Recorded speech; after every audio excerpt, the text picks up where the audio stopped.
And I think in general, a lot of people focus on having the right answers, but basically what I found is that the person who asks the best questions is going to achieve more than the person who has the right answers. You can always find somebody who can get you the answer, but the people who rise to the top, whether it's in sales or anything else, they're really good at asking the right questions. They become a master of knowing what question to ask, how to ask it to get to the information that they need. I went to a training many years ago, and the guy said something that kind of stuck in my mind was the person who listens controls the conversation. The person who talks monopolizes the conversation.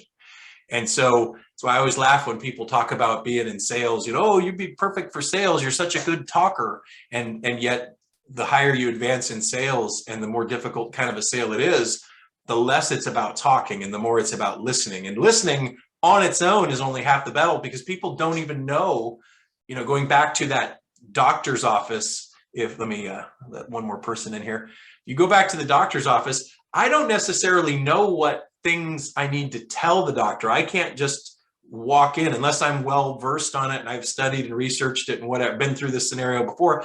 I don't automatically know this is the information I need to tell the doctor, and these are the things he or she is going to need to know to give me a proper diagnosis.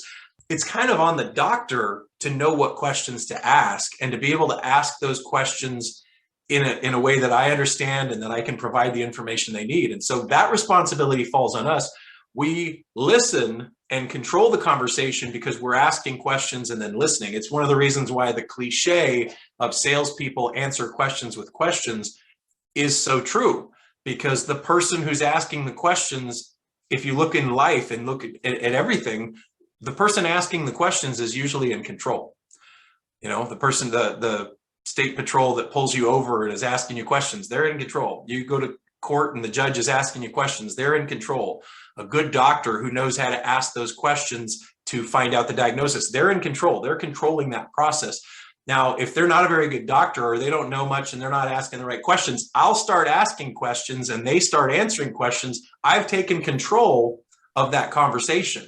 And so we want to make sure that we know how to control the conversation, because really, again, the script is all about controlling the process to lead them to the conclusion to get the sale.